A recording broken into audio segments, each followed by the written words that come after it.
ভার্সিটির ক্যাম্পাসে বসে ফোন টিপতেছিলাম, কারণ আজ আমার সব ফ্রেন্ডরা তাদের গার্লফ্রেন্ড নিয়ে ঘুরতে গেছে, কিন্তু আমার কোনো গার্লফ্রেন্ড নেই। অবশ্য গার্লফ্রেন্ড বিষয়টা আমার অসহ্য লাগে। আমি ক্লাসের ফার্স্ট বয়, জীবনে কখনো সেকেন্ড হই নাই। বাবারও টাকা পয়সার অভাব নেই, কিন্তু আমার কেন জানি এসব নিয়ে বাঁচতে চাই না। চাই নিজের পায়ে দাঁড়াতে, নিজে কিছু করতে। বাবার সুবিশাল অট্টালিকায় দম বন্ধ হয়ে আসে। আমি চাই প্রাণ খুলে বাঁচতে, পৃথিবীটাকে উপভোগ করতে। তার বাবা মা এসব নিয়ে আমার সাথে প্রায়ই রাগারাগি করে। আমি বাবা মায়ের একমাত্র ছেলে। ছোট একটা বোন আছে, নাম মাহি। বোন খুবই মডার্ন আর স্মার্ট, তাই তার বন্ধু মহলে নাকি আমাকে ভাই হিসেবে পরিচয় দিতে লজ্জা করে। এমনি কলেজেও কোনো মেয়ে আমাকে পাত্তা দেয় না। তবে এসব নিয়ে আমার মাথা ব্যথা নেই। আমার এখন মেইন ফোকাস পড়াশোনায়। কিছুক্ষণ বসে ক্লাসে যাওয়ার জন্য উঠে হাঁটতে শুরু করলাম। হাতে ফোন, সেটার দিকেই ফোকাস ছিল। হঠাৎ করেই কারোর সাথে ধাক্কা লাগতেই আমি চোখ তুলে তাকাই। আকাশ থেকে নেমে আসা সদ্য কোনো পরীর মতো চেহারা মেয়েটির বিরক্তি ভরা চোখ নিয়ে তাকিয়ে আছে আমার দিকে। এই ছেলে, চোখ কি কপালে রেখে হাঁটো? সরি, আসলে আমি দেখতে পাইনি, প্লিজ কিছু মনে করবেন না। It's okay. বলেই মেয়েটা চলে গেল। মেয়েটিকে আগে কোনো দিন এই ভার্সিটিতে দেখিনি। আমি ক্লাসে এসে বসলাম। ক্লাস শুরু হতে এখনো 10 মিনিট বাকি, তাই একটা বই নিয়ে পড়তে শুরু করলাম। ক্লাসে কেউ নেই, আমি একা। কিছুক্ষণের মধ্যেই আস্তে আস্তে স্টুডেন্টরা আসতে শুরু করলো। বেল পড়ার সাথে সাথে প্রিন্সিপাল রুমে প্রবেশ করলো, যেটা দেখে অনেকেরই গলার পানি শুকিয়ে গেল। কিন্তু আমার স্বাভাবিকভাবে দাঁড়িয়ে আছি, কারণ প্রিন্সিপাল স্যার আমাকে খুব ভালোবাসেন। হ্যালো স্টুডেন্ট, আজ আমি একজনকে তোমাদের পরিচয় করিয়ে দিতে এসেছি। তোমরা অনেকেই জানো আমাদের আগের যে ইংলিশ টিচার তিনি রিটায়ার্ড নিয়েছেন, তাই নতুন একজন টিচার এসেছেন। আজ থেকে মিস তানিয়া তোমাদের নতুন ইংলিশ টিচার। মিস তানিয়া, ভেতরে আসুন। তখনই বাইরে দাঁড়িয়ে থাকা তানিয়া ক্লাসরুমে প্রবেশ করলো। কালো স্যুট পরে একটা মেয়েকে দেখে আমি কিছুটা অবাক হলাম, তবে দেখতে অনেক কিউট। নিজের দিকে তাকিয়ে মেয়েটি দাঁড়িয়ে থাকলো। আমি ঠিকমতো দেখলাম, এই তো সেই মেয়েটা যাকে আমি সকালে ধাক্কা দিয়েছিলাম। আল্লাহ জানে তার আজকে কি হবে। প্রিন্সিপাল আবার বলতে শুরু করলেন, উনি হলেন মিস তানিয়া। আমেরিকা থেকে উচ্চ ডিগ্রি নিয়ে দেশে এসেছেন। ওনার বাবা মা দেশেই থাকতেন, আর উনি দেশকে খুব ভালোবাসেন, তাই ওনার বিদেশে অনেক জবের অফার থাকলেও দেশে এসেছেন। এবং আমরা খুব আনন্দিত যে উনি আমাদের এখানে জয়েন করেছেন। মিস তানিয়া, তাহলে সবার সাথে পরিচয় হন। আমি আসি। Okay sir. কথাটা বলে প্রিন্সিপাল চলে গেলেন। তখন মেয়েটি মানে তানিয়া ম্যাডাম উপরের দিকে তাকালেন, তাকিয়ে বলতে শুরু করলেন, স্টুডেন্ট আমার যেহেতু আজকে প্রথম ক্লাস, তাই সবার সাথে পরিচিত হয়ে নেই আগে। এরপর অল্প কিছু পড়াশোনা করে কাল থেকে পুরো দমে ক্লাস শুরু হবে। এই যে ছেলে, প্রথম ডেস্কে বসা, তোমার থেকে শুরু করো। একজন একজন করে সবার পরিচয় দাও। আমার দিকে তাকিয়ে কথাটা বললেন তানিয়া ম্যাডাম। আমি চুপচাপ উঠে দাঁড়ালাম। জি, আমি রাজ চৌধুরী। এরপর একে একে সবাই নিজের পরিচয় দিল। পরিচয় পর্ব শেষে ম্যাম বই নিয়ে পড়াতে শুরু করলেন। ঠিক তখনই শামীম, রেহান, রিমি 3 জন প্রবেশ করলো। এই 3 জন আমার ফ্রেন্ড। সারাদিন ঘুরে বেড়ানো আর পরীক্ষার সময় আমার পিছনে পিছনে ঘোরা ছাড়া আর কোনো কাজ নেই এদের। বাবা মায়ের আদরে বাদর হয়েছে এক একটা। পারমিশন ছাড়াই প্রবেশ করায় তানিয়া ম্যাম পিছন ফিরে তাকালেন। এই যে হ্যালো, ক্লাসে ঢোকার সময় পারমিশন নিতে হয়, জানো না? এই, আপনি কে বলুন তো? আর আমরা পারমিশন নিব কিনা সেটা আমাদের বিষয়, আর আমরা কাউকে পরোয়া করি না, বুঝছো? রেহানের কথা শুনে ম্যাম অনেক রেগে গেলেন। এসেই ঠাস করে ওর গালে একটা চর বসিয়ে দিলেন। রেহান ফিরিয়ে হাত বাড়ালো, ঠিক তখনই আমি হাত ধরলাম। কি করছিস কি? উনি আমাদের নতুন ইংরেজি ম্যাম। কি বলিস কি এগুলা? সরি ম্যাম, বুঝতে পারিনি। বেয়াদব, ক্লাস থেকে বের হয়ে যাও তোমরা। আমার সামনে আর 1 মিনিট দাঁড়ালে খুন করে ফেলবো। ম্যাম, ওদের হয়ে আমি আপনার কাছে ক্ষমা চাচ্ছি। বুঝতে পারিনি, ক্ষমা করে দিন প্লিজ। আজ শুধু তুমি বলছো বলে ওদের ছেড়ে দিলাম। আরেকদিন এসব দেখলে প্রিন্সিপাল স্যারকে বলে সোজা টিসি হাতে ধরিয়ে দেব। ক্লাস শেষ করে আমি বেরিয়ে আসছিলাম, তখন পিছন থেকে ম্যাম ডাক দিলেন। আমি ম্যামের রুমের সামনে গিয়ে দাঁড়ালাম। ভয় হচ্ছে প্রচণ্ড। যদি কিছু বলেন সকালের বিষয় নিয়ে। কি হলো? ওইখানে দাঁড়িয়ে কি দেখছো? এখানে এসো। আমি ভিতরে প্রবেশ করলাম। এক কোণে চুপচাপ দাঁড়িয়ে রইলাম। ম্যাম তখন নিচের দিকে তাকিয়ে কিছু লিখছিলেন। কলমটা রেখে আমার দিকে তাকালেন। সকালে তোমার সাথে ওরকম বিহেভ করেছি, তার জন্য সরি। আপনি কেন সরি বলছেন? দোষটা আমার ছিল। তুমি তো ক্লাসের ফার্স্ট বয়, আর তোমার প্রশংসা প্রিন্সিপাল স্যারের কাছে অনেক শুনেছি। তুমি নাকি তোমার বাবার বিশাল সম্পত্তি রেখে এখানে সাদামাটা চলাফেরা করো। স্যার একটু বাড়িয়েই বলেছেন, তবে যথাসম্ভব নিজে কিছু করার চেষ্টা করব। গুড। বাট তোমার একটা জিনিস আমার কাছে খারাপ লাগলো। কি ম্যাম, প্লিজ বলুন, আমি শোধরানোর চেষ্টা করব। তুমি এত ভালো একটা ছেলে হয়ে ওই বাজে ছেলে মেয়েদের সাথে ফ্রেন্ডশিপ করছো, এটা তোমার করা একদমই ঠিক হয়নি। ম্যাম, ওদের সাথে ছোট থেকে একসাথে বড় হয়েছি। ওরা একটু দুষ্টু, কিন্তু একদিন ঠিকই ভালো হয়ে যাবে। রাজ, তুমি যেভাবে পৃথিবীটাকে মনে করো সহজ, পৃথিবীটা তত সহজ নয়। বড় রহস্যময় এই পৃথিবী। ওদের কাছ থেকে যথাসম্ভব দূরে থাকার চেষ্টা করবে।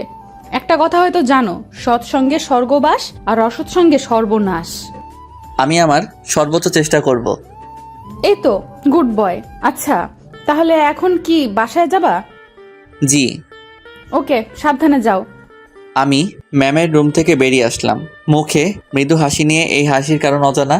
আমার এরকম অদ্ভুত হাসি দেখে রেহান, শামীম, রিমা এগিয়ে আসলো। কি তাহলে আমাদের দেবদাসের জীবনেও প্রেম এসে গেছে, তাও প্রথম দিনেই? আরে কি বলিস তোরা? এসব আজে বাজে প্রেমে পড়ার চেয়ে কার্টুন দেখে হাসতে হাসতে খাট থেকে পড়ে যাওয়া ভালো। তবে যাই বলিস, মেয়েটা কিন্তু দেখতে সেই, কি নরম হাত।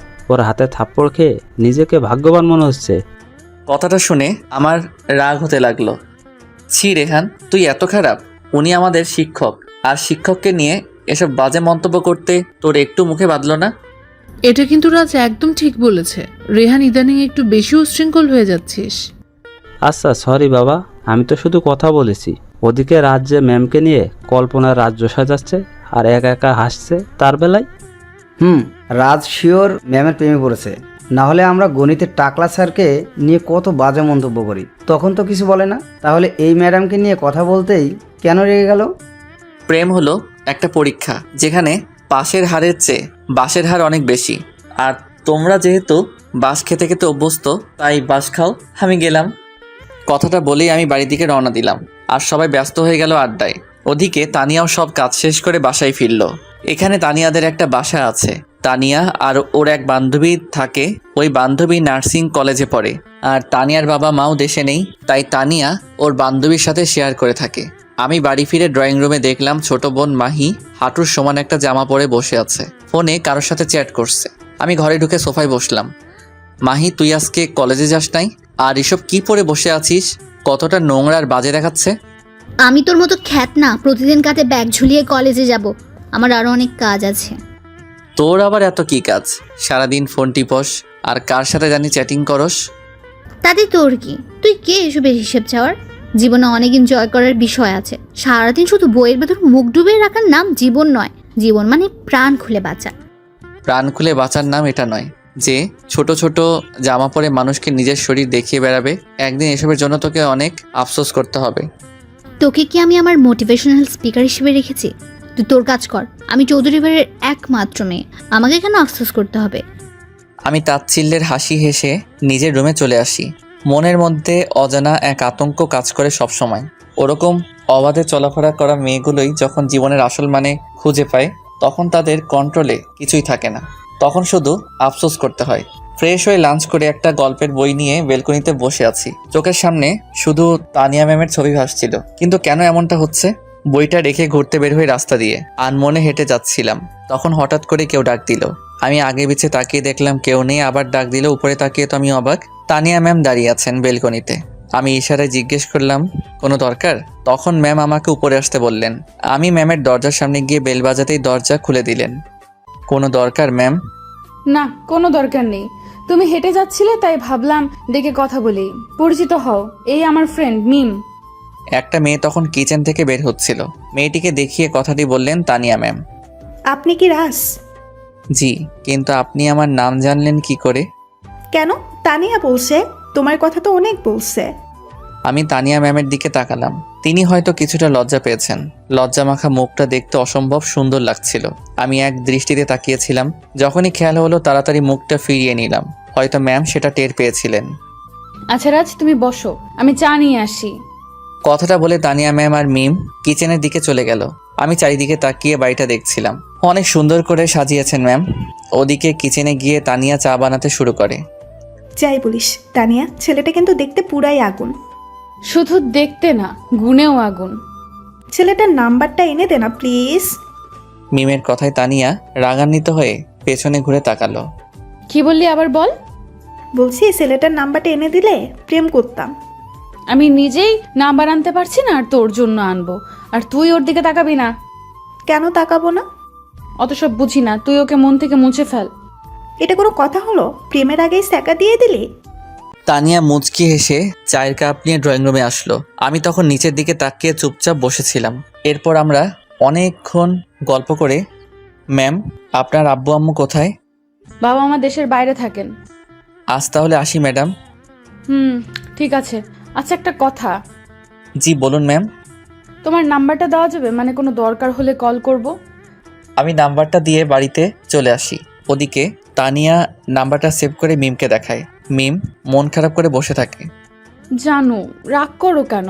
ওর থেকে অনেক ভালো ছেলে আমি তোমাকে এনে দেব।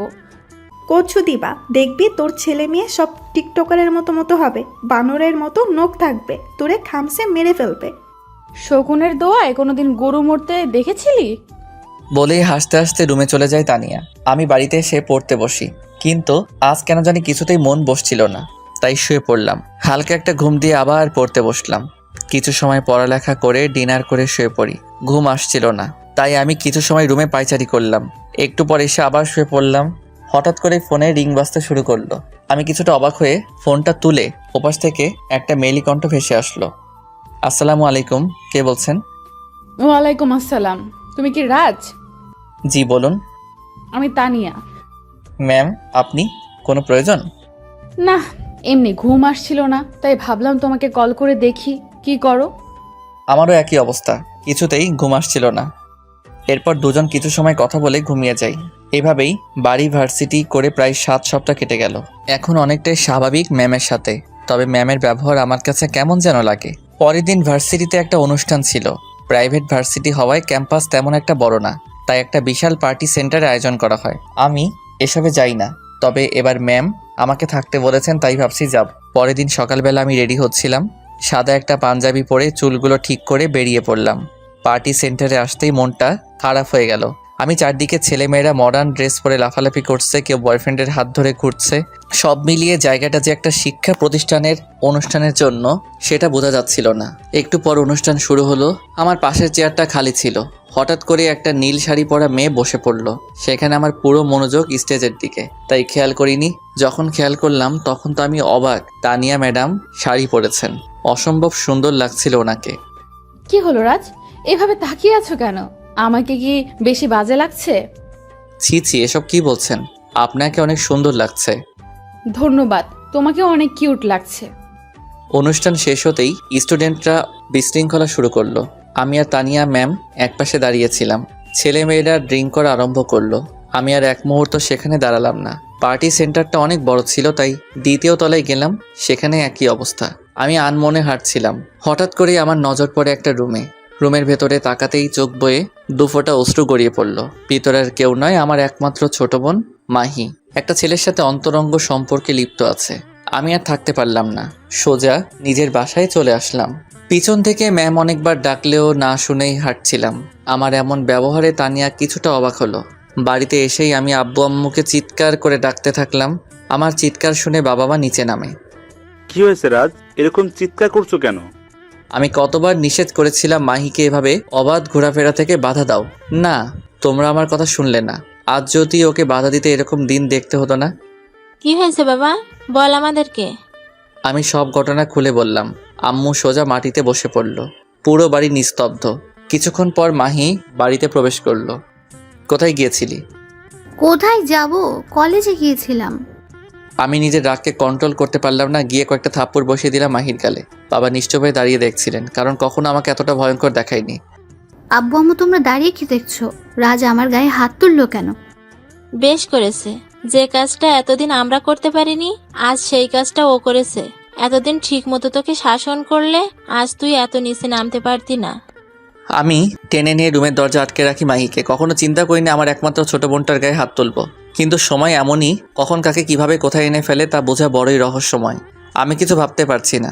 রুমে গিয়ে শুয়ে রইলাম। তখনই ম্যামের ফোন আসলো। রাজ, তোমার কি হয়েছে? কিছু না ম্যাম। কিছু তো একটা হয়েছে। আমি পেছন থেকে কত করে ডাকলাম, তুমি একটাবার ফিরেও তাকালে না। আমার ফ্যামিলির কিছু প্রবলেম, কালকে ভার্সিটিতে এসে বলবো। ওকে। আচ্ছা তাহলে রাখি ম্যাম। ঠিক আছে, গুড বাই। আমি মাহির রুমে গেলাম। মাহি উল্টো হয়ে শুয়ে আছে। আমি গিয়ে মাথায় হাত বুলাতে শুরু করলাম। মাহি কান্না করছে শুধু, আর কোনো কথা বলছে না। মাহি বোন আমার, বর্তমান সময়টা বড় কঠিন, লড়াই করে বাঁচতে হবে। তোকে আমি আগেই বলেছি যে আধুনিকতার অহংকারে মাটিতে পা পড়ছে না, সে আধুনিকতা একদিন মাটির সাথে মিশিয়ে দিবে। ভাইয়া আমরা দুজন দুজনকে খুব ভালোবাসি। প্রমাণ করতে পারবি? যদি পারিস, কথা দিলাম আমি তোকে ওই ছেলের সাথে বিয়ে দিব। কিভাবে করব? তুই এখনই ওই ছেলেকে কল কর আর বল তুই ওকে বিয়ে করতে চাস। আব্বু আম্মু তোর জন্য ছেলে দেখছে। মাহি আমার কথা মতো কাজ করে ছেলেটিকে কল করে বলে যে সে তাকে বিয়ে করতে চায়, কিন্তু ছেলেটি নানা অজুহাত দেখিয়ে বিয়ে করতে চায় না। মাহির আজকে জড়িয়ে ধরে কান্নায় ভেঙে পড়ে। ভাইয়া তুই আমাকে ক্ষমা করে দিস, তোকে আমি অনেক কষ্ট দিয়েছি, আমার কারণে তোকে অনেক কথা শুনতে হয়েছে। তুই বুঝতে পেরেছিস? এটাই অনেক। তোর প্রতি আমার কোনো অভিযোগ নেই। আমি মাহিকে শুইয়ে দিয়ে বাসার বাইরে চলে আসি। এসে শামীম রেহানকে কল দেই। ছেলেদের ফ্রেন্ডশিপে এই একটা জিনিস অসাধারণ। কোনো ফ্রেন্ড বিপদে পড়ে আসতে বললে একটা মেয়ে ফ্রেন্ড যেখানে 10 মিনিট টাইম নেয়, সেখানে একটা ছেলে 1 মিনিটও টাইম নেয় না।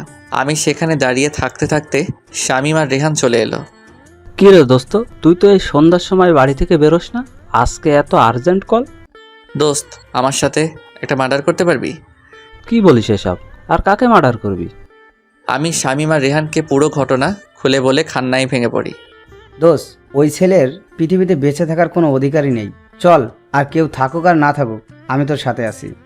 ছেলেটিকে তো আমরা যা করার করলাম, কিন্তু মাইকে কে বিয়ে করবে? রাজ, তোদের কোনো আপত্তি না থাকলে আমি বিয়ে করব মাহিকে। আমার হয়তো বাবা মা নেই, ভালো চাকরিও নেই, তবে টিউশন পড়িয়ে যা পাবো তা দিয়ে দুজন মানুষ ডাল ভাত খেয়ে বাঁচতে পারবো। আঙ্কেল আন্টি কি রাজি হবে? সত্যি তোরা আমার রিয়েল ফ্রেন্ড। আমি আজকে আব্বু আমার সাথে কথা বলবো।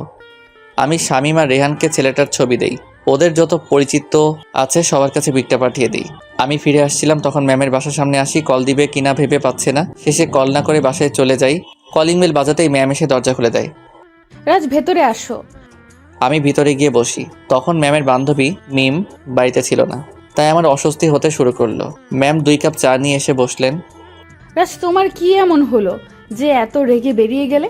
আমি তো টেনশনে পড়ে গিয়েছিলাম। আমি সব ঘটনা খুলে বলি ম্যামের কাছে। ম্যাম অবাক হন পুরো ঘটনা শুনে।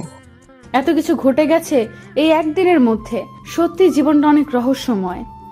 আচ্ছা, আজ তাহলে আসি ম্যাম, কালকে ভার্সিটিতে দেখা হবে। কাল তো আমি ভার্সিটিতে যেতে পারবো না। কেন ম্যাম, কোনো সমস্যা? আরে না, কাল আমার আব্বু দেশে আসছেন, তাদের আনতে যেতে হবে। তবে কাল বিকেলে তুমি একবার আসবে, আমার আব্বু আমার সাথে পরিচয় করিয়ে দেব। Okay ma'am. আমি বেরিয়ে আসি। তখন মিম উপরে উঠছিল। আমাকে দেখে মুচকি হেসে উপরে চলে যায়।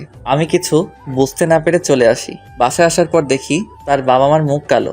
সবাই এই বিষয়টা নিয়ে চিন্তিত। আমি গিয়ে শামীমের কথা বলি। বাবা মা কোনো আপত্তি করেনি। পরের দিন তাকে আসতে বলে। আমি কল করে শামীম আর রেহানকে জানিয়ে দিই। মাহি রুমের সামনে যাই। চেয়ারে হেলান দিয়ে বসা ছিল। মুখটা মলিন হয়ে গেছে। সারা মুখে কান্নার ছাপ স্পষ্ট। পৃথিবীতে মৃত লাশ দেখে সবাই কাঁদে, কিন্তু জীবিত লাশের দিকে কেউ ফিরেও তাকায় না। আর মানুষ অনেক সময় জীবনে এমন আঘাত পায় যার ফলে সে জীবিত লাশে পরিণত হয়। আমি গিয়ে মাহিকে ধরে বিছানায় নিয়ে বসাই। চল, আমাদের সাথে ডিনার করবি। প্লিজ বোন চল, আমাদের সাথে একসাথে থাকলে তোর ভালো লাগবে, এসব থেকে বেরোতে পারবি। ভাইয়া তুই চলে যা, আমাকে একা থাকতে দে প্লিজ। আচ্ছা, একা থাকবি? এখন আগে খাবারটা খেয়ে নেই, কাল তোকে দেখতে আসবে। কি? কে আমাকে বিয়ে করবে? আমি কারো জীবনে অভিশাপ হয়ে যেতে চাই না। চাই না কারো সুন্দর জীবনকে আমার নোংরা জীবনের সাথে জড়িয়ে নষ্ট করতে। কী সব বলছিস? আমার ফ্রেন্ড শামীমকে তো চিনিস, ওই তোকে বিয়ে করতে চায়। এসব কথা পরে হবে, এখন চল আগে ডিনার করবি। আমি টেনে নিয়ে বসাই মাহিকে, নিজের হাতে খাইয়ে দিয়ে আবার রুমে এনে শুয়ে দেই। পরের দিন সকালে শামীম আর রেহান আসে আমাদের বাসায়। আমার বাবা মায়ের সাথে কথা বলে। দেখো বাবা, মাহি আমার একমাত্র মেয়ে, সারা জীবন যা চেয়েছে তাই দিয়েছি। তুমি যখন ওকে বিয়ে করতে চাচ্ছ, আমাদের কোনো আপত্তি নেই। তোমার আব্বু আম্মু মারা গেছেন, আমরা শুনেছি। এখন থেকে তুমি আমাদের বাসায় থাকবে, যদি কোনো আপত্তি না থাকে। তুমি তো আমাদের ছেলের মতো। আর রাজও এখন লেখাপড়া করছে, লেখাপড়া শেষ করে রাজের সাথে আমাদের বিজনেস জয়েন করবে। কি ভাগ্য দেখ, বিয়ের আগেই বাড়ি, আর পড়ালেখা শেষ করার আগেই চাকরি কনফার্ম হয়ে গেল। আঙ্কেল, আমাকে কি কোনোভাবে আপনার কোম্পানিতে নেওয়া যায় না? রেহানের কথাই সবাই হেসে উঠল। রেহান, তুমি তো আমার ছেলের মতো, তুমি যেদিন চাইবে সেদিনই চাকরি কনফার্ম। আঙ্কেল, আমি একটু মায়ের সাথে কথা বলতে চাই। রাজকে বলো উপরে নিয়ে যাবে। ততক্ষণ আমি রেহানার সাথে একটু গল্প করি। আমি শামীমকে উপরে নিয়ে যাই। এদিকে রেহান একটু পর পর আজব আজব কথা বলে সবাইকে হাসাচ্ছে। রেহান ছেলেটা এরকমই, যখনই ওদের বাড়িতে আসে পুরো বাড়ি মাথায় তুলে রাখে। ওদিকে তানিয়া আর মিম এয়ারপোর্টে এসে বসে আছে। একটু পর তার আব্বু আম্মু বের হয়। তানিয়া দৌড়ে গিয়ে তাদের জড়িয়ে ধরে। কেমন আছিস মা? কতদিন পর তোকে দেখলাম। খুব ভালো আছি, তোমরা কেমন আছো? আমরা আগে ভালো ছিলাম না, এখন ভালো হয়ে গেছি তোকে দেখে। আমি তো পর, আমাকে কেউ চোখে দেখে না। অভিমানে সুরে বলল মিম। তানিয়ার মা গিয়ে মিমকে জড়িয়ে ধরলো। তুমি তো আমার মেয়ে, তোমাকে কি করে ভুলে যাব? সবাই গাড়িতে বসে আছে। অনেকদিন পর দেশের প্রকৃতি দেখে। তানিয়ার বাবা মাও খুব খুশি। এবার যখন দেশে আসছি তোদের দুইটারে বিয়ে দিয়ে তারপর যাব। আমি তো রাজি ছিলাম, কিন্তু তোমার মেয়ে তো কেড়ে নিল। তোমাদের কথার আগাগোড়া কিছুই বুঝি নাই। আম্মু ওসব আবল তাবল কথা বলে, ওর কথা তুমি বিশ্বাস করবে না। আমি বললেই তো আবল তাবল। আন্টি জানো, তোমার মেয়ে তার ছাত্রের প্রেমে পড়ছে, এখন বলতে পারছে না। আমার প্রিন্সেসের পছন্দ খারাপ হতে পারে না, ওই ছেলেকে তুলে এনে আমার মেয়ের সাথে বিয়ে দিব। তানিয়া কিছুটা লজ্জা পায়। ওদিকে রাজ শামীমকে মাহির ঘর দেখে দিয়ে বাইরে দাঁড়িয়ে থাকে। শামীম মাহির রুমে ঢুকে কাউকে দেখতে পেল না। বেলকনিতে গিয়ে দেখলো মাহি চুপচাপ বসে আছে। কি করো মাহি? কিছু না, বসে আছি। তুমি তো সব কিছু শুনছো, তোমার কি মতামত? দেখেন, আপনি ভাইয়ার ফ্রেন্ড, সাথে অনেক ভালো একজন মানুষ। আপনি আমার মতো একটা খারাপ মেয়েকে কেন বিয়ে করবেন?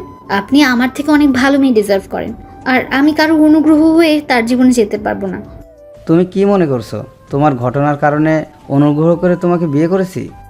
তা নয় তো কি? দেখো মাহি, আমি তোমাকে অনেক আগে থেকেই পছন্দ করি, শুধু তুমি রাজের বোন বলে বলতে পারিনি। আর তোমার সাথে যা ঘটেছে তা শুধু একটা অ্যাক্সিডেন্ট মাত্র। প্লিজ তুমি রাজি হয়ে যাও। মাহি মুচকে একটা হাসি দেয়। শামীম হাসি মুখে মাহিকে জড়িয়ে ধরে। আমি অনেকক্ষণ থেকে দাঁড়িয়ে থাকতে থাকতে ভিতরে প্রবেশ করি। এ অবস্থা দেখে মুচকি হাসে মাহি, লজ্জা পেয়ে বেরিয়ে যায়। আমি বেরিয়ে আসি। আমি তখন ম্যাম বাসায় আসার পর কেমন আছো? জি অনেক ভালো। ভেতরে আসো, তোমার ম্যাম উপরে আছে। আমি ভিতরে যাই। একটু পর তানিয়া ম্যাম আসে, সাথে তার বাবা মাও। আমি তানিয়ার বাবা মাকে সালাম দেই। ওনারাও হাসি মুখে আমার সাথে গল্প করে। আসলে আমার আসার কারণ হচ্ছে আমার ছোট বোনের বিয়ে 3 দিন পর। আপনারা সবাই গেলে খুব খুশি হব। অবশ্যই যাব, তোমার আব্বু আম্মুর সাথে দেখা করার অনেক ইচ্ছে। তাহলে আজ আমি যাই, বাড়িতে অনেক কাজ। আমি নিজের বাড়িতে এসে রুমে গিয়ে শুয়ে আছি। প্রতিটা মুহূর্তই ম্যামের কথা মনে হতে থাকে। ম্যামের ক্লাসে যতটা রাগী তার সাথে ততটাই হাসি খুশি। একটা মানুষের দুইটা বিপরীত রূপ। ওদিকে তানিয়া ওর নিজের রুমে বসে আছে চেয়ারে হেলান দিয়ে। আমাকে প্রথম যেদিন দেখেছিল সেদিনই নিজের মনের ভিতর অদ্ভুত এক ফিলিংস কাজ করেছে। আমার প্রতিটা কাজ মুগ্ধ করে তানিয়াকে। এই কয়দিনে যতটুকু বুঝেছে ওর আমাকে চাই, সেটা যে করেই সম্ভব। তানিয়া অনুষ্ঠানে একসাথে তোলা ছবিগুলো নিয়ে এক দৃষ্টিতে তাকিয়েছিল। কখন যে তার আব্বু আম্মু এসেছে খেয়াল নেই। তাদের দেখতেই ফোনটা লুকিয়ে ফেলে। আব্বু আম্মু তোমরা কখন আসলে? আসছি, কিছু সময় হলো। ছেলেটাকে কি সত্যি তোর পছন্দ? তোর পছন্দ হলে আমাদের জানাতে পারিস, আমরা ছেলেটার বাড়ির লোকের সাথে কথা বলবো। সারা জীবন তুই যা চেয়েছিস আমরা সেটাই তোকে এনে দিয়েছি। তোর যাকে পছন্দ তার সাথেই আমরা তোর বিয়ে দিব। আশা করি এতে তোর বাবারও কোনো আপত্তি থাকবে না। আমার কেন আপত্তি থাকবে? আমার প্রিন্সেস যাকে তার প্রিন্স বানাতে চাই তাকে আমরা সদরগ্রহণ করব। তানিয়া তার বাবা মায়ের কথায় অনেক খুশি হয়, বাবা মাকে জড়িয়ে ধরে। I love both of you, তোমরা পৃথিবীর শ্রেষ্ঠ বাবা মা। হয়েছে, আর পাম দিতে হবে না। তবে রাজ কি রাজি হবে আমাকে বিয়ে করতে? কেন হবে না? আমার মেয়ে কি দেখতে কোনো রাজকন্যার চেয়ে কম? প্রশ্ন সেটা নয়, আমি ওর থেকে বড়, আর ও আমাকে শিক্ষক ছাড়া অন্য কোনো নজরে দেখে না। আর আমি ওর অমতে কিভাবে বিয়ে করব? তাহলে তো চিন্তার বিষয়। তুমি ওকে তোমার মনের কথা বলে দাও, দেখো রাজি হয় কিনা। রাজি হলে তো ভালো, কথায় রাজি না হলে অন্য ব্যবস্থা। দেখতে দেখতে মাহির বিয়ের দিন এসে গেল। শামীম আর মাহিকে অনেক সুন্দর করে সাজানো হয়েছে। মাহিকে দেখতে অনেকটা রাজকন্যার মতো লাগছে। আমিও খুব খুশি। একে একে সব গেস্ট আসতে শুরু করলো। তানিয়া ম্যাম আর তার বাবা মাও আসলো। তানিয়া মনে মনে চিন্তা করলো আজই আমাকে তার মনের কথা বলবে, কিন্তু কিভাবে সে সুযোগ খুঁজতে লাগলো। সবাই ব্যস্ত। আমি একটা চেয়ারে বসা ছিলাম। তখন রেহানের বোন মাইশা আর কিছু মেয়ে এসে পাশে বসলো। আমি ওদের সাথে গল্প করছিলাম। বেশ হেসে হেসে দূর থেকে এটা দেখছিল তানিয়া কাছে যাবে, কিন্তু কাছে গেলে কি বলবে সে আর থাকতে পারলো না। কাছে যেতে দেখলো একটা মেয়ে আমার গা ঘেঁষে বসে হাত ধরে কথা বলছিল। তানিয়া মনে মনে ভাবলো হয়তো মেয়েটির সাথে আমার কোনো সম্পর্ক আছে, কিন্তু আমি তো কখনো এই ব্যাপারে কিছু বলিনি। তানিয়া কোনো কথা না বলে চুপচাপ নিজের বাসায় চলে আসলো। বাসায় এসে দরজা বন্ধ করে কান্না করতে লাগলো। কেন করলে এরকম রাজ? সারা জীবন কোনো ছেলের দিকেই তাকায়নি, শুধু একজনকে ভালোবাসবো বলে। সেই একজন হয়তো তুমি ছিলে। এটা ভেবে মনের গভীরে কত ভালোবাসার খেলাঘর তৈরি করেছিলাম। আজকে এক নিমিষে সেগুলো ভেঙে দিলে। কেন এমন করলে? কেন কেন? এখন তোমার বেঁচে থাকার আর মরে যাওয়ার সমান। ভালোবেসে যারা জীবন দিয়ে চলে গেছে তারাই ভালো করেছে, তা না হলে প্রতিদিনই নতুন করে মনের মরণ হইতো। ওদিকে আমি তানিয়া ম্যামের বাবা মাকে নিজের বাবা মায়ের সাথে পরিচয় করিয়ে দেই। আমার বাবার সাথে ওনারা গল্প করছিলেন। আমি প্রথমে ম্যামকে দেখেছিলাম, এরপর কোথায় গেলেন আর খুঁজে পেলাম না, তাই ওনার ফ্রেন্ড মিমকে দেখে কাছে পেলাম। মিম আপু, ম্যাম কোথায়? ম্যামকে দেখছি না। কেন, এখানেই তো ছিল, কল করে দেখো। আমি বারবার ফোনে ট্রাই করছি, কিন্তু কল কেটে দিচ্ছেন। কোনো কাজে আটকে গেছেন ভেবে আমি আবার ব্যস্ত হয়ে পড়ি। ওদিকে আমার বাবার সাথে গল্প করতে করতে আমার আর তানিয়ার বিষয়টি বলেন। আমার বাবা রাজি থাকলেও মা কিছুটা অমত পোষণ করেন, মেয়ে বয়সে বড় বলে। দেখুন ভাই, আপনার মেয়ে লেখাপড়া করছে, এখন চাকরি করছে, খুব ভালো কথা। এখন ওদের একটা সম্মতির বিষয় আছে, যদি ওরা রাজি থাকে আমাদের কোনো সমস্যা নেই। আলহামদুলিল্লাহ, আমার মেয়ে রাজি, সমস্যা নেই। এখন রাজ বাবা রাজি থাকলে সমস্যার সমাধান। তবে এইসব বিষয় নিয়ে আমরা পরে একদিন কথা বলবো। তানিয়া রুমে শুয়ে কান্না করে যাচ্ছে। বিয়ে হয়ে গেলে রেহান, মাইশা আর আমি মিলে বাসরঘর সাজাচ্ছি। মাহি বাসর ঘরে বসে আছে, মনের মধ্যে অজানা এক ভয় কাজ করছে। একটু পর শামীম প্রবেশ করলো। মাহি এগিয়ে এসে সালাম করলো। আমি তোমার কাছে কখনোই জোর করে স্বামীর অধিকার খাটাতে আসবো না, যতক্ষণ পর্যন্ত তুমি মেনে নিবে। সারাদিন অনেক দখল গেছে, এখন চলো শুয়ে পড়ো। মাহির কেন জানি অভিমান হলো। ওদিকে মিম বাসায় গিয়ে তানিয়ার কাছে যায়। তানিয়া, কি হয়েছে? কান্না করছিস কেন? আর বিয়েতেও দেখলাম না, কি হয়েছে? তানিয়া মিমকে জড়িয়ে ধরে কান্না করতে লাগলো। আচ্ছা, তুই না বললে কিভাবে বুঝবো আমি কি হয়েছে? মিম, আজকে যখন বিয়েতে গেছিলাম তখন দেখলাম রাজ একটা মেয়ের কাছে বসে হাত ধরে গল্প করছিল। মনে হচ্ছিল যেন তাদের দুজনের অনেক দিনের চেনা জানা। তানিয়ার কথায় মিম হাসতে হাসতে নিচে পড়ে গেল। এটা দেখে তানিয়া আরও রেগে যায়। দোস্ত, তুই পারিসও বটে। একটা ছেলে একটা মেয়ের হাত ধরে কথা বললে কি তারা গার্লফ্রেন্ড বয়ফ্রেন্ড হয়ে যায়? হয়তো ওটা ওর কাজিনও হতে পারে। কাজিন হলে গা ঘেঁষে হাত ধরে কথা বলতে হবে? ওকে যখনই দেখেছি অন্য কারোর হাত ধরেছে, তখন আমার মাথা ঠিক রাখতে পারি নাই। সামনে থাকলে ওরে খুন কইরা আমিও মরে যেতাম, তাই চলে আসছি। আচ্ছা, তুই কি পাগল? ছেলেটা জানেও না যে তুই ওকে ভালোবাসিস। তোর জন্য মেয়ের সাথে কথা বলাটা স্বাভাবিক নয়। পারলে ওরে গিয়ে বল, আর এখানে দেবদাস না হয়ে বসে থেকে ফোনটা অন কর। আমরা কত কল করলাম, কলটাও ধরলি না। আঙ্কেল আন্টি কত টেনশন করছিল। আচ্ছা, সত্যি কি ওই মেয়েটা ওর কাজিন? আচ্ছা ধর, যদি ওই মেয়েটা ওর জেফ হয় তাহলে তুই কি করবি? প্লিজ এমন বলিস না দোস্ত, আমার কান্না পাচ্ছে। তুই এক কাজ কর, দোকান থেকে রশ্মি কিনে রাখ। যদি অ্যাকসেপ্ট না করে তাহলে আত্মহত্যা করে মরতে পারবি। কুত্তি, তোকে আমি বসে পজিটিভ চিন্তা করতে, তুই উল্টো আমাকে ভয় দেখাচ্ছিস। কোথায় ভয় দেখালাম? সমাধান দিলাম। পরদিন সকালে ঘুম ভাঙতেই মাহি দেখলো সে শামীমকে শক্ত করে জড়িয়ে ধরে আছে। কিছুটা লজ্জা পেল ঘুমন্ত মুখটা দেখে। সত্যি লোকটার মনটা অনেক ভালো, না হলে আমার মতো একটা মেয়েকে বিয়ে করতো। জীবন বড় রহস্যময়। সময় বদলে যায় জীবনের সঙ্গে, আর জীবন বদলে যায় সম্পর্কের সাথে, কিন্তু সময় বদলায় না। আপনজনের সঙ্গে শুধু আপনজনই বদলে যায় সময়ের সঙ্গে। এক সপ্তাহ আগে যাকে আপনজন ভেবে নিজের সর্বস্ব বিলিয়ে দিয়েছিলাম, আজ তাকে খুঁজে পাওয়া দুষ্কর। কিন্তু যাকে কখনো নিজের করে পাবো বলে চিন্তাও করিনি, আছে কত আপনজন। কি হলো ম্যাডাম, এমন করে তাকে কি দেখছেন? হঠাৎ করে শামীম চোখ খুলে কথাটা বলে। মাহি লজ্জা পেয়ে কিছু না বলে ছেড়ে উঠে আসতে চাইলে শামীম পেছন থেকে টান দিয়ে নিজের উপরে ফেলে। কাছে এসে কেন দূরে চলে যেতে চাও? সময় হলে এমনিতেই কাছে পাবেন। সেই সময় কখন আসবে প্রিয়? আসবে খুব শীঘ্রই। বলেই মাহি ফ্রেশ হতে চলে যায়। ওদিকে আমি উঠে ফ্রেশ হয়ে ভার্সিটিতে যাওয়ার জন্য তৈরি হচ্ছি। ভার্সিটিতে গিয়ে চুপচাপ ক্লাসে বসে আছি। মনের মধ্যে একটা শঙ্কা কাজ করছে। ম্যামের ফোন কাল থেকে। ক্লাসের সময় হয়ে গেল, ম্যাম ক্লাসে প্রবেশ করলেন। ক্লাস পুরো ক্লাস নিলেন, একবারও তার দিকে তাকালেন না। বিষয়টা কেমন যেন লাগলো আমার। কেন এমন করছেন ম্যাম? তাহলে কি সে কোনো বেয়াদবি করেছে? আজ ক্লাস শেষে একবার দেখা করতে হবে। আমি বাকি সব ক্লাস করে কিন্তু কিছুতেই মনোযোগ দিতে পারছিলাম না। বারবার ম্যামের অদ্ভুত ব্যবহারের জন্য খারাপ লাগছিল। কোনো মতে ক্লাস শেষ করে ম্যামের রুমের সামনে গেল, কিন্তু রুমে তালা ঝুলছে। তার মানে চলে গেছেন। বাসায় একবার যাব, যদি মাইন্ড করেন। রাজ কিছুতেই শান্ত হতে পারছিলাম না। মনের মধ্যে অজানা একটা আবেগ কাজ করছিল। আমি ম্যামের বাসার সামনে গেলাম। ম্যামের মা এসে দরজা খুলে দিল। তানিয়াকে ম্যামকে তার মা আমার কথা বললে রুমে যেতে বলে। আমি ম্যামের রুমের সামনে গেলাম। ম্যাম, আসতে পারি? আসো। আমি রুমে ঢুকলাম। অনেক সুন্দর পুরো রুমটা।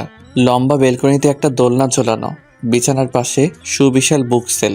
তবে ম্যামের চোখের দিকে তাকাতেই আমার সব ভাবনা সেদিকে চলে গেল। অদ্ভুত লাল বর্ণ ধারণ করেছিল চোখ জোড়া। তুমি কি জন্য যেন এসেছিলে? আসলে ম্যাম, আমি যদি নিজের অজান্তেই কোনো ভুল করে থাকি তার জন্য সরি। কাল মাহির বিয়ে থেকেও না জানিয়ে চলে এলেন। আজ ক্লাসেও আমার দিকে একবারও তাকালেন না। সব মিলিয়ে আপনার ব্যবহারটা অদ্ভুত লাগছিল। যদি আমি নিজের অজান্তেই কোনো ভুল করে থাকি ক্ষমা করবেন। আপনার এমন ব্যবহারে আমার নিজেকে অপরাধী মনে হচ্ছে। কালকে দেখলাম তুমি একটা মেয়ের সাথে অনেক হেসে হেসে হাত ধরে কথা বলছিলে। মেয়েটা কে? কোন মেয়ের কথা বলছেন বুঝলাম না। কালকে তোমার বোনের বিয়েতে যে কয়েকটা মেয়ের সাথে গল্প করেছিলে, তার মধ্যে একটা মেয়ে তোমার পাশে বসা ছিল, তার হাত ধরে গল্প করছিলে। মেয়েটাকে? ও, আপনি মাইশার কথা বলছেন? ও আমার ফ্রেন্ড রেহান আছে না, ওর বোন। খুব ভালো মেয়ে। তা কত ভালো মেয়ে? ভালো বলতে যেরকম হয় সেই রকম। ওর সাথে কি তোমার কোনো রিলেশনশিপ আছে? সি এসব কি বলেন? ও আমার ছোট বোনের মতো। মাহির সাথে একসাথে পড়ালেখা করে। ওর সাথে আমার কেন রিলেশনশিপ হতে যাবে? হলেও ওই মেয়েটাকে খুন করতাম। বিড়বিড় করে কথাটা বলল তানিয়া। ম্যাম, কিছু বললেন? বলতে তো চাই অনেক কিছু, কিন্তু সাহস পাচ্ছি না। কি বলবেন বলেন। তোমার কাছে লুকিয়ে লাভ নাই। আমি একটা ছেলেকে পছন্দ করি। ছেলেটা আমার থেকে ছোট, কিছুতেই তাকে বলতে পারছি না। আসলে সেই পছন্দটা কি ভালোবাসা নাকি শুধু ভালো লাগে এটাই বুঝতে পারছি না। ভালোবাসা কি তপ্ত মরুর বালুর শিখা? ভালোবাসা কি নদীর স্রোতের ভাসমান কোনো নৌকা? ভালোবাসা কি ভেসে আসা কোনো সুখের ভেলা? ভালোবাসা কি দুঃখের মাঝে হাসি মিশ্রিত কান্না? ভালোবাসা কি কোনো এক অজানা ঠিকানা? ভালোবাসা কি? ভালোবাসা কাকে বলে এটাই খুঁজে পাচ্ছি না। আমি অন্যের কথা জানি না, তবে আমার কাছে মনে হয় ভালোবাসা মানে আবেগের পাগলামি। ভালোবাসা মানে কিছুটা দুষ্টামি। ভালোবাসা মানে শুধু কল্পনাতে ডুবে থাকা। ভালোবাসা মানে অন্যের মাঝে নিজের ছায়া দেখা। ভালোবাসা মানে শুধু আকর্ষণ নয়, ভালোবাসা মানে সম্মান, শ্রদ্ধা ও বিশ্বাস, যেটা সকলের মাঝে থাকে না। আর যেই ভালোবাসায় সেগুলো বিদ্যমান, সেই ভালোবাসাই সত্যিকারের ভালোবাসা। বাহ বাহ, মনে হচ্ছে এই বিষয়ে অনেক অভিজ্ঞ। আপনি এসব বলে লজ্জায় ফেলবেন না। আমার কাছে যেমন মনে হয় তেমনই বললাম। জানতে চাও না আমার সেই ভালোবাসার মানুষটিকে? জানতে তো চাই, যদি আপনার কোনো অসুবিধা না থাকে। তানিয়া আমার দিকে এগোতে থাকে। আমি পিছিয়ে যাচ্ছি। চোখের মধ্যে হারিয়ে যেতে ইচ্ছা করছে অজানার রাজ্যতে। আমি পিছ দিয়ে যেতে যেতে বিছানায় উল্টে পড়ে গেলাম। তানিয়া আমার উপরে উঠে গেল। কি করছেন ম্যাম? কুত্তা বিলাই এত কিছু বুঝো স্যার, এটা বুঝোস না যে আমি তোকে কেন এত কেয়ার করি? কেন সব ছেলে মেয়েকে ফেলে শুধু তোর সাথে ঘুরি? তোর সাথে কেন এত কথা বলি? I love you Raj, I love you so much. আপনি কি পাগল হয়ে গেলেন? কী সব আবোল তাবোল বলছেন? তানিয়া আমার মুখের উপর আঙুল স্লাইড করে বলে, নট ম্যাম, অনলি তানিয়া। আমি তোমাকে অনেক ভালোবাসি রাজ, প্লিজ অ্যাকসেপ্ট মি। দেখুন, আমি আপনার জন্য পারফেক্ট নই। আপনি আমার থেকে অনেক ভালো ছেলে ডিজার্ভ করেন। কি হবে জীবনে এত পারফেক্ট মানুষ খুঁজে যদি সেখানে ভালোবাসাই না থাকে? আমি তোমার ভালোবাসায় শিখতে হতে চাই। প্লিজ আমাকে ফিরিয়ে দিও না। তোমায় আমি ভালোবাসি, তুমি কেন বোঝো না? একবার বলো না তোমায় আমি ভালোবাসি, তাহলে স্বর্গের সুখেও আমি এনে দিতে রাজি আছি। কিন্তু আমি আমার ফ্যামিলির বাইরে কোনো রিলেশনশিপে যেতে রাজি নই। এসব রিলেশনশিপের ফল আমার বোনকে ভোগ করতে হয়েছে, তাই আমি জেনে শুনে সেই ভুল করতে চাই না। আমি তো তোমায় অন্যায়ভাবে পেতে চাই না, আমি চাই ভালোবেসে কাছে পেতে। তোমার ফ্যামিলির সাথে কথা হয়েছে, তুমি রাজি থাকলেই হলো। প্লিজ রাজ, আমাকে ফিরিয়ে দিও না। তুমি আমাকে ইগনোর করলে আমি মরে যাব। কী সব আজে বাজে বকছেন? আচ্ছা, আমাকে 2 দিন ভাবতে দিন, এরপর আমি জানাবো। 2 দিন কেন, 2 বছর গেলেও আমি তোমার জন্য অপেক্ষা করতে রাজি। তবে উত্তরটা হ্যাঁ হওয়া চাই। সেটা দেখা যাবে। এখন উঠুন ম্যাম, আমি ব্যথা পাচ্ছি। উঠবো না, এইভাবেই শুয়ে থাকবো সারা জীবন। প্লিজ, ব্যথা পাচ্ছি তো। তাহলে আমি যেভাবে বলছি সেভাবেই বলো। তানিয়া, তুমি আমার উপর থেকে উঠো, ব্যথা পাচ্ছি। অসম্ভব, আপনি আমার শিক্ষক, আপনাকে কিভাবে এসব বলবো? শালা বানর, উগান্ডার হাতি, অস্ট্রেলিয়ান জিরাফ, টিকটিকির ডিম। শিক্ষক শুধু ভার্সিটিতে, এখানে নয়। যতক্ষণ না পর্যন্ত উঠবো না, এইভাবেই শুয়ে থাকবো। আমি বুঝতে পারলাম তাকে বলতেই হবে, তাই চোখ বন্ধ করে বললাম, তানিয়া তুমি আমার উপর থেকে উঠো, ব্যথা পাচ্ছি। কথাটা বলতেই গালে কারো গরম নিঃশ্বাস অনুভব করলাম। আমার নিঃশ্বাস ভারী হতে লাগলো, হার্টবিট ক্রমশ বাড়তে শুরু করলো। কথা বলতে যাব তার আগে তানিয়া আমার ঠোঁটজোড়া দখল করে নিল। আমি ছাড়ানোর ব্যর্থ চেষ্টা করে শেষ মুহূর্তে এসে নিজেও রেসপন্স করি। প্রায় 6 মিনিট পর তানিয়া ছেড়ে দিয়ে হাঁপাতে থাকে। কি করছিলে এসব? একটু হলেই তো দম বন্ধ হয়ে মারা যেতাম। তোমার মুখে প্রথম আমার নামটা শুনে মনে আলাদা এক প্রশান্তি অনুভব করছিলাম, তাই তোমাকে একটু মিষ্টি মুখ করালাম। এইটুকুতেই ঘায়েল হলে চলবে? আরো কত কিছু করার বাকি আছে। বললাম তো 2 দিন পর জানাবো। এর আগে এসব করলে ডিরেক্ট না করে দিব। কথাটা শোনা মাত্র তানিয়া আমার উপর থেকে উঠে যায়। এতক্ষণ পর হাঁপ ছেড়ে বাঁচলাম। উঠে চলে আসি নিজের বাসায়। রুমে এসে মুচকি হাসছি। চোখের সামনে ম্যামের সেই পাগলামোগুলো ভাসছিল। তাহলে কি সত্যি ম্যাম আমাকে ভালোবাসেন, নাকি এটা ক্ষণিকের মোহ মাত্র? কিন্তু তার চোখের গভীরতা বলল এটা সত্য। আমি এখন কি করব? অ্যাকসেপ্ট করব নাকি করব না? মন বলছে অ্যাকসেপ্ট করতে। এসব ভাবতে ভাবতে ঘুমিয়ে গেলাম। পরের দিন সকালে ভার্সিটির উদ্দেশ্যে রওনা দিব, তখন রেহানের কল। দোষ, তুই কই? আমি তো বাসায় ভার্সিটির জন্য বের হচ্ছি। তুই শামীমকে নিয়ে তাড়াতাড়ি চলে আয়। নিউ মার্কেটের সামনে ওই ছেলেটাকে পেয়েছি, যে মায়ের সাথে। কি বলছিস? পেয়েছিস? ধরে রাখ, আমরা এক্ষুনি আসছি। আমার পক্ষে ধরা সম্ভব না, ওরা 4-5 জন। আমি ওদের ফলো করছি, তোরা আয়। ওদিকে ঘুম থেকে উঠে ফ্রেশ হয়ে আয়নার সামনে দাঁড়িয়ে আছে মাহি। চুল থেকে অল্প অল্প পানি পড়ছে, অসম্ভব সুন্দর লাগছে তাকে। হঠাৎ কারোর হাতের স্পর্শে কেঁপে ওঠে মাহি। পেছনে ফিরতে লজ্জা মাখা চোখে তাকায় শামীম। অদ্ভুত এক দৃষ্টি নিয়ে তাকিয়ে আছে। মাহি শামীমের গলা জড়িয়ে পিছনে ঘুরল। শামীম মাহির গলায় নাক দিয়ে স্লাইড করতে থাকে। ওদিকে মাহির প্রাণ যায় যায় অবস্থা, হার্ট অ্যাটাক করে মারা যাবে মনে হচ্ছে। ঠিক তখনই আমি এসে দরজায় নক করি। আচ্ছা, তোমার ভাইটা কি আসার আর টাইম পায় না? শালা যখনই একটু রোমান্টিক মুডে যাই তখনই এসে হাজির। বলেই দরজা খুলে দিল মাহি। শামীমের কথায় হাসি আটকে রাখতে পারল না, তাই হেসে যাচ্ছে। আমি কাছে এসে মাহিকে হাসতে দেখে চোখ থেকে অশ্রু গড়িয়ে পড়ল। এটা দেখে মাহির হাসি থেমে গেল। ভাইয়া, কান্না করছিস কেন? কি হয়েছে? অনেক দিন পর তোকে হাসতে দেখলাম এভাবেই। সারা জীবন হাসি খুশি থাকিস। আচ্ছা চল, ভার্সিটি যাবি না? না, আমাদের একটা জায়গায় যেতে হবে। ওই ছেলেটাকে পাওয়া গেছে? কি বলিস, পাওয়া গেছে? রেহান ওকে ফলো করছে, আমাদেরকে যেতে বলছে। তাহলে তাড়াতাড়ি চল, ওর জীবন না নেওয়া পর্যন্ত আমার শান্তি নেই। কথাটা বলেই শামীম দৌড় দেয়। আমিও যেতে নিব। মাহির টি শার্ট চেপে ধরে, কিন্তু আমি ছাড়িয়ে চলে যাই। ওদিকে মাহির মনে অজানা ভয় কাজ করছে। ওই ছেলেটা অনেক ভয়ঙ্কর। যদি শামীম আর আমার কিছু হয়ে যায়, সে বাসায় শুধু পাইচারি করতে থাকে। ওদিকে রাজ যাওয়ার সময় পুলিশকে কল করে আসতে বলে। গিয়ে দেখে তারা রেল লাইনের উপর বসে কিছু একটা নিয়ে কথা বলছে। 5 জন ছেলেকে দেখে কিছুটা ঘাবড়ে যায় তারা। 3 জন কিভাবে এই ছেলেগুলোর মোকাবেলা করবে। কিন্তু শামীম একটা রড নিয়ে এগিয়ে অপ্রস্তুত থাকায় গিয়েই একজনকে শুইয়ে, তখন আমি আর রেহানও 2টা লাঠি নিয়ে বেধড়ক পেটাতে আরম্ভ করি। ওদের মধ্যে একজন শামীমকে ধাক্কা দিয়ে ফেলে দেয় রেল লাইনের উপরে। পড়ে মাথা ফেটে রক্ত বের হতে থাকে। ওকে ধরতে আমি আর রেহান যাই। তখন পেছন থেকে একজন আমার পিঠে ছুরি চালিয়ে দেয়। রেহান চিৎকার দিয়ে পাশে থাকা পাহাড়টা দিয়ে লোকটার পায়ে আঘাত করে। ছিটকে পড়ে লোকটা। তখনই পুলিশ চলে আসে। আমার রক্ত পড়ার কারণে জ্ঞান হারিয়েছি। শামীম আর রেহান হসপিটালে নিয়ে যায়। ওদিকে খবর পেয়ে আমার বাবা মা আর মাহিও চলে আসে। সবাই কান্না করছে। আমার ফোন, মানিব্যাগ সবকিছু শামীমের কাছে দেয় নার্স। ওদিকে ভার্সিটিতে এসে আমাকে না পেয়ে অবাক হন তানিয়া। কি হলো? ছেলেটার ক্লাস শেষ করে কল করেন। আমার ফোন আসতেই ধরে শামীম। তানিয়া ম্যাডাম কল করেছেন। এই, তুমি আজকে ভার্সিটিতে আসলে না কেন? আমি কত ওয়েট করেছি, জানো কি হয়েছে? ম্যাম, আমি রাজ নয়, আমি শামীম। রাজ হসপিটালে। কেন, কি হয়েছে ওর? সকালে সব ঘটনা খুলে বলে শামীম। তাসনিয়ার হাত থেকে ফোনটা পড়ে যায়। তাড়াতাড়ি করে হসপিটালে চলে যায়। যেহেতু মাহির বিয়েতে আমাদের ব্যাপারে কিছু কথা হয়েছিল, তাই কারোরা চিনতে সমস্যা হলো না। আমাকে অপারেশন থিয়েটারে নিয়ে যাওয়া হয়েছে। বাইরে দাঁড়িয়ে আছে সবাই। সবার চোখ থেকে অশ্রু গড়িয়ে পড়ছে। হঠাৎ করে ডাক্তার বের হয়ে আসলেন। রোগীর অতিরিক্ত রক্তক্ষরণ হয়েছে, তাই এই মুহূর্তে বি নেগেটিভ রক্ত লাগবে।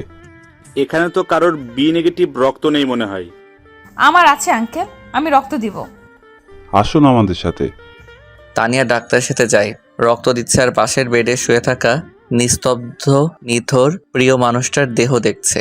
বুকটা ফেটে যাচ্ছে তার। রক্ত দিয়ে এসে বাইরে বসে বসে কান্না করে যাচ্ছে। তানিয়া এটা দেখে মাহির কাছে আসে। প্লিজ এতটা ভেঙে পড়বেন না, ভাইয়া ঠিক হয়ে যাবে। তানিয়া মাহিকে জড়িয়ে ধরে কান্না করতে থাকে। তানিয়ার বাড়ি থেকেও আব্বু আম্মু আর মিম আসছিল। অনেক চেষ্টা করছে বাসায় নিয়ে যাওয়ার জন্য, কিন্তু যায়নি। রেহানার শামীম সবাইকে জোর করে বাসায় পাঠিয়ে দেয়। এখানে শুধু আমার বাবা থাকেন। আমার বাবা তানিয়ার কাছে আসেন। এতটা ভালোবাসো আমার ছেলেকে? তানিয়া কান্না করে আমার বাবাকে জড়িয়ে ধরে। রাত প্রায় 10টা, এখনো কেউ এক ফোঁটা পানিও মুখে তোলেনি। হঠাৎ ডাক্তার এসে বলেন আমার জ্ঞান ফিরেছে। সবার মুখে কিছুটা স্বস্তির ভাব আসে। প্রথমে আমার বাবা ভিতরে যান, একটু পর শামীম আর রেহান যায়। কেমন আছিস রাজ? ভালো। মামা, তুই এটা কোনো কাজ করলি বল? আমি আবার কি করলাম? কি বলে? এমন একটা ভাব করছে যেন কিছুই জানে না। আরে বেটা, আমাদেরকে না জানিয়ে যে ইংরেজি ম্যামের সাথে লাইন মারতেছ। আরে না, কী সব বলছিস? আর বাটপারি করবি না। সুস্থ হওয়ার সাথে সাথে টিট দিতে হবে। ম্যাম কাল থেকে এসে এখানে কান্নাকাটি করছে, তোকে রক্ত দিয়ে বাঁচালো। কালকে থেকে কিচ্ছু খাচ্ছে না। এর মানে কি আমরা কি বুঝি না? রেহানার স্বামী বেরিয়ে আসলে তানিয়া প্রবেশ করে। আমি তাকিয়ে থাকতে পারলাম না। তানিয়ার দিকে চোখ মুখ শুকিয়ে গেছে। মায়াবী মুখটা মলিন হয়ে গেছে দেখে বোঝা যাচ্ছে অনেক কান্না করছে। কেমন আছো? খুব ভালো। আসলে খুব ক্ষুধা লাগছে, কিছু খাবার কি পাওয়া যাবে? তুমি একটু ওয়েট করো, আমি এক্ষুনি নিয়ে আসছি। আমি মুচকে আসলাম। তাহলে কি সত্যি ম্যাম আমাকে ভালোবাসে? যদি সত্যি ভালোবেসে থাকে তাহলে আমি আর কষ্ট দিব না, নিজেও সাড়া দিব তার ভালোবাসায়। প্রায় 5 মিনিট পর ম্যাম খাবার নিয়ে রুমে প্রবেশ করলেন। আমার ক্ষুধা লাগেনি, এরপরেও বললাম, কারণ খাবারটা ওনাকে খাওয়াবো বলে। ম্যাম আমার মুখের সামনে খাবার এনে বলল, হা করো রাজ। আমি চুপচাপ খেয়ে নিলাম। অনেক যত্ন করে খাইয়ে দিচ্ছেন ম্যাম। বাকিটা আপনি খেয়ে নিন ম্যাম। না, আমি খেয়েছি, তুমি খেয়ে নাও। আমি জানি কতটা খেয়েছেন, এখন চুপচাপ খেয়ে নিন। আমি পরে খাবো, এখন তুমি খেয়ে নাও। তানিয়া, আমি দিচ্ছি, তুমি খাবে না? তানিয়া কথাটা শুনে অদ্ভুত দৃষ্টিতে কতক্ষণ চেয়ে রইল। চোখ থেকে অশ্রু গড়িয়ে পড়ল নিজের অজান্তেই। খাবার রেখে আমাকে জড়িয়ে ধরে কান্না করে দিল। তোমার মুখ থেকে এরকম কথা শোনার জন্য আমি কত অপেক্ষা করেছি তুমি চিন্তাও করতে পারবে না। আমি কতটা খুশি হয়েছি। হয়েছে তো, এখন খেয়ে নিন। তানিয়া খাবারটা খেয়ে আমার পাশে এসে বসলো, মুখে দুষ্টু হাসি। আমি অবাক হয়ে তাকিয়ে আছি। এভাবে তাকিয়ে কি দেখছো? কিছু না। আচ্ছা, আপনি সত্যি আমাকে ভালোবাসেন? আমার এমন প্রশ্নে মুখটা মলিন হয়ে গেল তানিয়ার। কত কিছু করেও আমাকে এই ছোট্ট কথাটি সে বোঝাতে পারিনি। তানিয়া আর থাকতে পারল না, কান্না করে দিল। কি হলো, কান্না করছেন কেন? আমি কি করলে কিভাবে বুঝলা? তুমি বুঝবে, আমাকে বলো রাজ, আমি তোমাকে ভালোবাসি। বুঝলাম। কি বুঝলা? বুঝলাম যে আপনি আমাকে ভালোবাসেন। তাহলে আমার উত্তরটা? এখনো 2 দিন হতে 4 ঘন্টা বাকি। 4 ঘন্টা পরে জানাবো। তানিয়া রাগ করে চলে যেতে নিলে আমি হাত ধরে আটকে ধরলাম। ভালোবাসি। কাকে? আমার স্বপ্নের রাজকন্যাকে, যাকে প্রথম দেখার পর থেকে মনের মধ্যে ভালোবাসার ফুল ফুটতে শুরু করেছে তাকে। সেই রাজকন্যাটাকে? এখন আমি যার হাত ধরে শুয়ে আছি সে। তানিয়া মুচকি এসে পাশে বসলো। প্রায় 4 দিন পর আমাকে হসপিটাল থেকে ছাড়া হলো। এই কয়দিন তানিয়াও আমার সাথে ছিল। আমি এই কয়দিন তানিয়ার ভালোবাসা ভরা শাসনগুলো সহ্য করেছি। 2 বাড়ির লোকজন আমাদের বিয়ের দিন তারিখ ঠিক করেছে। 10 দিন পর আমাদের বিয়ে। এই কয়েকদিনে তানিয়া আর মাহির ভালো ফ্রেন্ডশিপ হয়ে গেছে। দেখতে দেখতে গায়ে হলুদের দিন চলে আসলো। রাত পোহালেই আমি তার হয়ে যাব। এইভাবে তানিয়ার খুশি আরও ধরছে। নিজের বাসার ছাদেই গায়ে হলুদের অনুষ্ঠানের আয়োজন করা হয়েছে। রুমে বসে সাজছিল তানিয়া। তখন একটা ছেলে এসে অনেক সুন্দর একটা গিফট বক্স দিয়ে গেল। তানিয়া অবাক হয় এটা দেখে। খুলে দেখে অনেক সুন্দর একটা চেন, মাঝখানে ওর আর আমার নাম লেখা, নিচে একটা চিরকুট। চিরকুট খুলতেই মুচকি হাসে আমার লেখা, তুমি কি জানো পাখি কেন ডাকে? তোমার ঘুম ভাঙাবে বলে। তুমি কি জানো ফুল কেন ফোটে? তুমি দেখবে বলে। তুমি কি জানো আকাশ কেন কাঁদে? তোমার মন খারাপ বলে। তুমি কি জানো তোমাকে সবাই পছন্দ করে কেন? তুমি খুব ভালো বলে। তুমি কি জানো তুমি এত ভালো কেন? তুমি আমার ভালোবাসা বলে।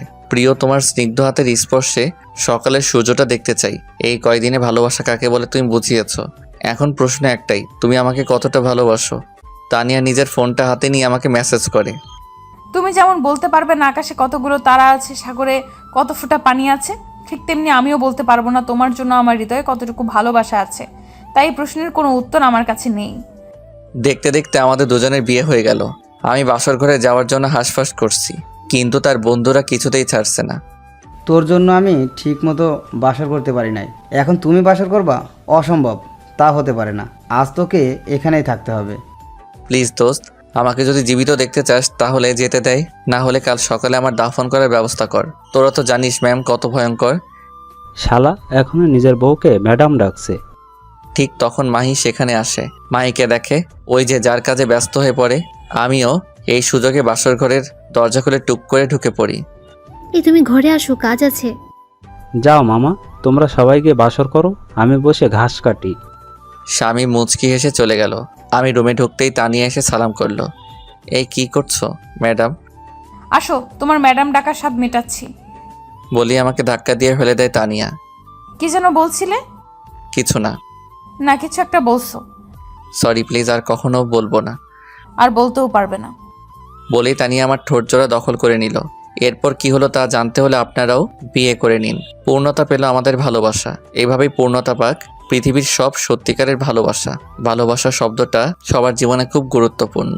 সত্যিকারের ভালোবাসার মানুষকে জীবনে খুঁজে নিতে পারলে জীবন হয় খুব সুন্দর আর শান্তিময়। তাই মিথ্যা ভালোবাসার পিছনে না ঘুরে সত্যিকারের ভালোবাসার পেছনে ঘুরো।